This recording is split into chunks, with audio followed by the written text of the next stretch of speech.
All right, welcome back to Good to Geek Out. Good place to geek out. Today we're geeking out about the Amazon show Invincible, based on a comic book.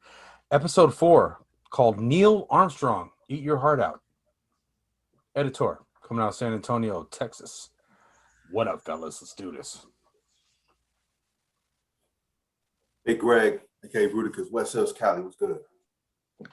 Reverse Rambo up in Washington, somewhere in the wilderness with Bigfoot. Boy Jay, coming out from Los Angeles, California.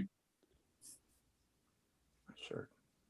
Hello, my name is Robert. I'll be transmitting live from Earth. He's got a generic Flash uniform on. You look like a hood Wally West, bro.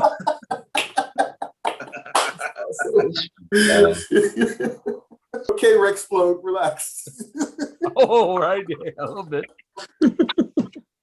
All right, so intro to episode 4, Egyptian, right? They're in the desert.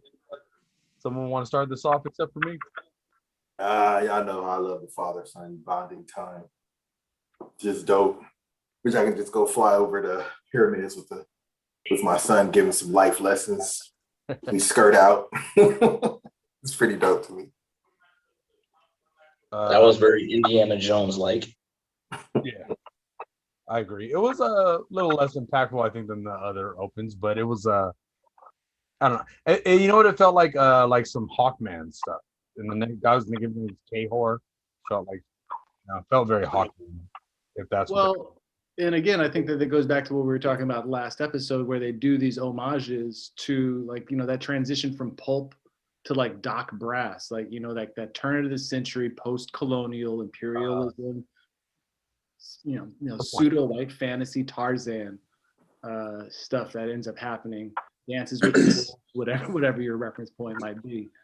So I think it's cool that they end up, like, it is Blue Beetle, it is Moon Knight, it is Indiana Jones, it is, like I said, Doc Brass. I don't think it was as hitting as the other ones were, but also the episodes end so hard that when you go in, like, how do you start when you just end on such a big, like, bah! Yeah. And then I think what Greg was touching on is after that we just the Omni-Man father-son lessons. Right? That's what I was. Is there anything from that father-son scene that Not really. I think Starter kind of just hit it on the head. Like it wasn't as like a jarring kind of like open scene, right? Like something that you felt like you had to pay attention to. I felt like it was like a nice scene with, him just kind of just showing him the ropes and his dad kind of like really putting it to him like, hey, even though you're kind of getting the used to like the ropes and stuff, and like you still got a lot to learn. And like his dad just smokes him, right? Like he races him back home and stuff, like, and just the sheer amount of control he has over his abilities and how effortless it is for him. Like it just like it goes to show, like it's kind of like hinting at the kid, like, hey man, you ain't shit yet, like you got a long way to go.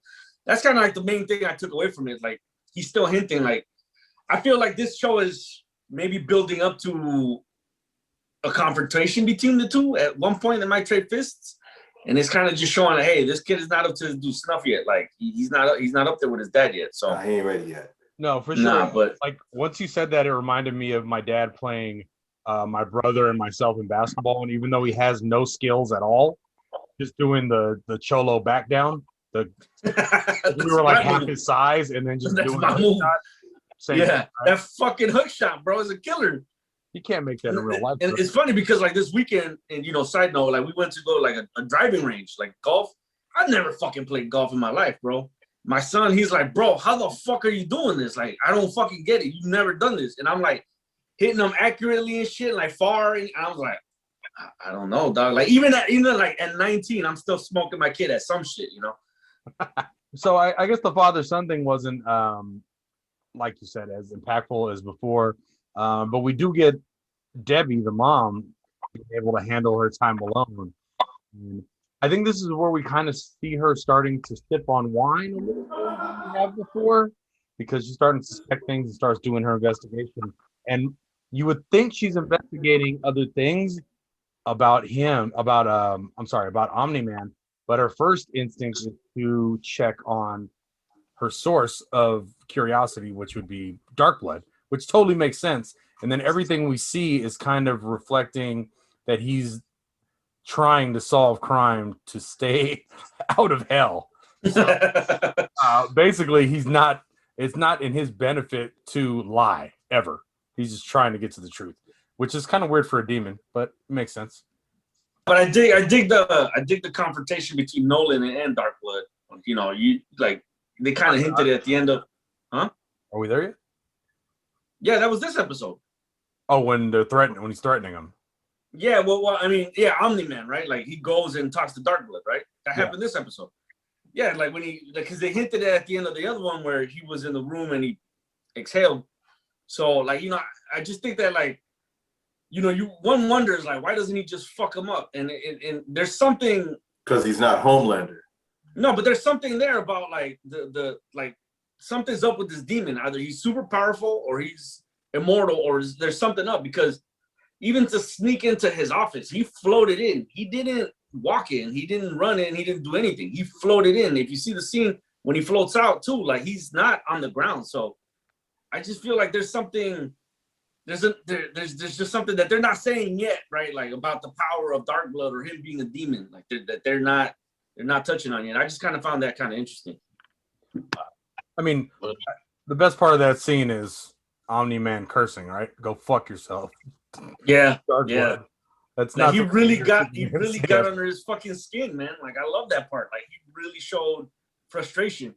But also having a quote unquote hero curse after he's already kind of had the upper hand, it's almost. I mean, they don't. Does Homelander curse in The Boys? Yeah. Yes. Yeah. Absolutely. Yeah. Absolutely. I mean, but see, he has Homelander tendencies, though. Yeah. You know, I mean, Greg, you said he wasn't a Homelander, but yeah, listen, if he hadn't called that, if he hadn't called his bluff like that out there like that, I think Omni-Man would have tried something. What I was saying was that Omni-Man's different from Homelander. They're grounded different because of the magic. Like Homeland, nothing can beat Homelander, and we don't know how the world works here, but we definitely know that in Superman's world, magic fucks him up. Yeah, and so. Like Omni-Man doesn't step to this dude, and this dude isn't scared of Omni-Man. This is the only person that we've met who has not been shook by this dude. And we've seen this dude tear a world apart, literally tear a world apart. But we've also not seen Omni-Man. We've also seen him get his ass beat though, to the point of where he almost died. So Omni-Man isn't as all powerful as, like, let's say Homelander is in his world, right? So Omni-Man is vulnerable to just two super strong heroes beating the shit out of him. Oh, okay, but then look at the other example is when the Flaxons end up invading, though, they end up shooting all of those lasers at Omni-Man. They end up shooting the tank cannon that we've seen take people out, and his suit doesn't even get ripped up. Mm-hmm. So, like, I think that's showing how powerful that actually the Guardians were. Like the fact that Red Rush tears his suit apart, and these laser blasts and these cannon blasts don't even singe the suit. They don't even leave a mark. And so I think it's a good subtle way to show how powerful they are. But at the same time, like I said, like this fool's up. You know, Omni-Man's devious. What I do think is similar is that they do want obedience. The way that they get it from their people is different. They both are super powerful. How do you get obedience when you can just, you know, beam someone with your eyes? Like, how do you hold that back? Well, you know, like, that's what I meant. That's what I meant. What you were just saying, like, I'm like, you know, they both want the control factor. They both want obedience from, you know, their subjects. They still view people as subjects. Like, I would argue and say that maybe they go about it in different ways, or they have different mentalities, but they both want that obedience and that control. No, they're both supremacists, 100%. Yep. Yeah. Yep. I don't think anyone can argue that. Damn, Starter, did you just tie this shit into the Falcon Winter Soldier, bro? You sure did. Before Danny went, I did 3 different series into one. Before we actually get to, we should find a link to it right here. I'm not that good yet. Before we get to the Mars mission, we do get to see a little more the divide between Debbie and Nolan, Omni-Man, more when Omni-Man, you can see. Okay, it's funny. We're talking about Homelander, and you can see Omni-Man saying things that are more Homelander-like, which is like, don't waste your talents. You know, you're saving the world versus saving a couple people. And the mom is very, very much on the other side of that, not understanding that. And she's starting to look at him differently, in a different light beyond her investigations. So now let's discuss that Mars mission, which was beautifully drawn, by the way. The launch itself, beautifully animated. I've rewound twice just to watch. Very, very well done. Anyone who's listening, go back and watch. Anybody else look at their watch? Like, dude, hurry up! You're gonna miss it. Come on. Oh yeah, even that little play. Oh man, he's such a Peter Parker. And that's Yep. He is. big time. But I think he's a little more honest, because the honesty of like, don't forget about me in 2 weeks. I don't think Peter ever has the confidence to say that out loud. He says it inside. Nah. You'll read it in a monologue in a thought bubble, but you'll never hear him tell Black Cat or tell Mary Jane or tell, well, not Gwen Stacy, but like, don't forget about me. I don't know. It's just whatever. Mars mission. Who wants to talk about that? Let's talk about that Mars mission. That Mars mission put me in the mind of the old Spider-Man cartoon where, the whole John Jameson thing, but I don't know why it gave me those feels, but it did. But the Mars mission was done beautifully. The animation, I agree with you, it was dope. I'm not gonna lie, it's just wow. He really had the timing down. He really did. I'll say that.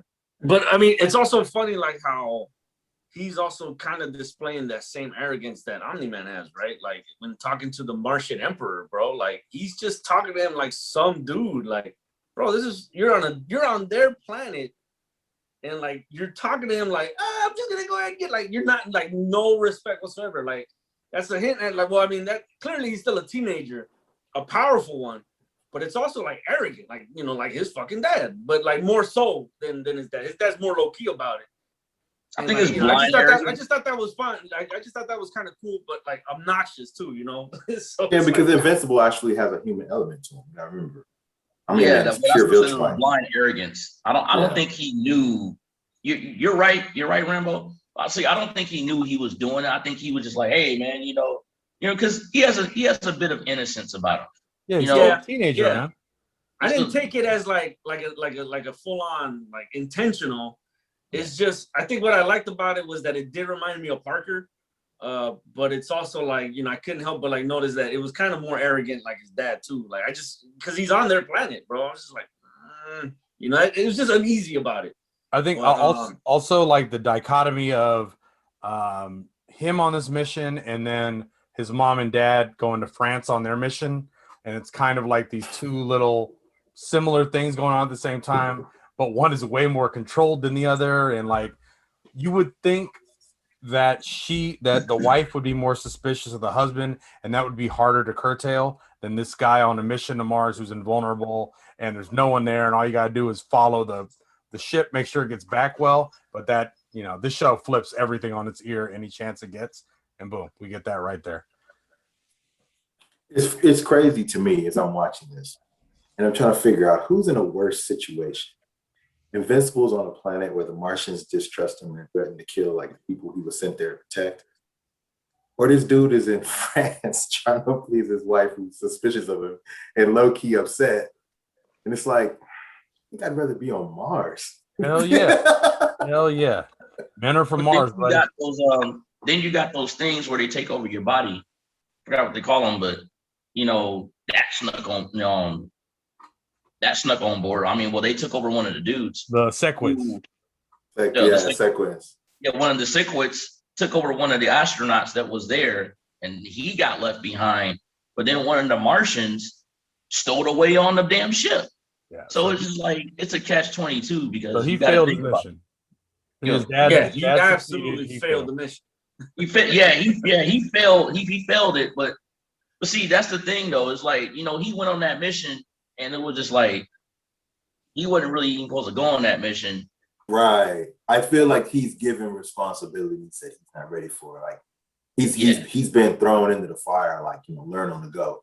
Is really impressive about this episode, and it goes into what I was talking about earlier in regards to Pulp Fiction, and this being a throwback to other, like they're doing these homages to other types of comics, and this one, like, or in science fiction, and can you get any more science fiction than Edgar R. Burroughs' Princess of Mars? And everything in this is Princess of Mars, the red planet, and all that ends up being the beast that they ride, the way the Martians just kind of look, their actions, the whole his powers out of whack, just calls back to the original sci-fi action story. And I thought that ended up being a cool thing. I think the way that they flexed on the Martians' ability to shape change, being why they couldn't get their brains taken over, was real cool, like barely looked over thing. And this episode hits on, especially on Mars, on just great little jokes where he's just like, ugh, maybe this is the wrong outfit to wear on the planet. And when the emperor is like, Viltrumite, and he's like, of course I'm the emperor, of course I know what a Viltrumite is. like these great like joke non-jokes that don't need a big punchline, that just make the story flow and like give it nuance. Totally great episode. Let's get to that exorcism. That was crazy. The government That was doing an unexpected. exorcism on a demon that's solving Look, crime. that was some Amanda Waller shit. That was some Amanda Waller stuff right there. What Cecil pulled, that was straight Amanda Waller. Straight Agreed. Amanda. Yeah, 100%. It was because it was a by any means necessary moment, and it makes you think. Okay, Cecil has a plan, right? He's he's playing chess right now. He understands that before he can make a move, he has to set up defensive. So Damien Darkblood, his investigation was definitely going to be an impediment to his ultimate goal. So he had to he had to go. Yeah, he had to go, man. I love that. He was a slow burn type of motherfucker, because it's like, all right, like he like you said, he's playing chess. Like, okay, if they prove it, you can't confront them, right? Like, who do you got? His kid, and his kid is maybe just another chess piece to Cecil, because I think he kind of touched on it maybe in this episode, in this episode for the Mars mission. He's like, let's see what he got, right? Like, I feel like he's trying to see what he got, if he needs him to like step in and deal with his dad, like, yeah. And it's not just that he's in his way, like we discussed earlier, like Darkblood has to tell the truth. Like that's part of his thing, and Cecil can't control that. Like that's out of whack, like he knows that this fool is going to be compelled to tell the truth, and he doesn't give a fuck, really, right? This isn't this Earth. Like, I mean, it's not hell, he'll go somewhere else, right? Like, as long as he doesn't, so it's cool the way that they end up playing that, and just the art in this one is so great. Like, it just really is a hot topic at closing time. That's what I felt like. Oh, I had people visiting, and I had to do my notes before we were going to go out for the night. And the people watching were like, what the fuck is this? Is that the government doing an exorcism on a detective demon? Like, it's a weird premise, but you're like the comic book stuff. Exactly. Have you watched this before? Exactly. No, it was a great way to close out the episode. It really was. It really was. Yeah. That was some Legends of Tomorrow stuff. If you watch the show, don't ever bring that show up again. Don't ever bring it up again.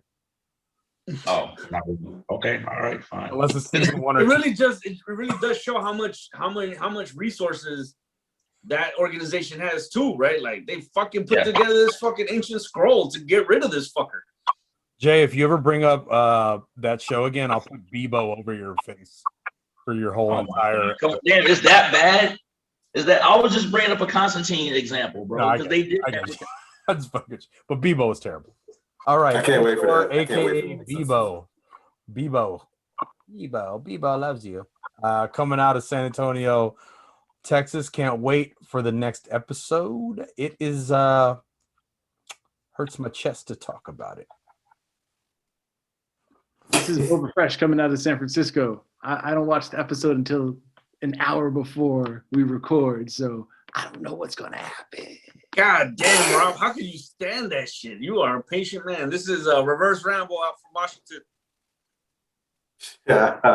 Big Greg Bruticus Ellis coming out of West Hills. And this is Jay, the future Black Samson coming at you, LA, California. Dope. All right. Have a good night, fellas. Love you guys. Are we All ever right, going to talk there about you the go. fact that Black Samson has no hair and no powers? Hey, He had dreads. Calm down, Rexplode. Calm down, Rexplode.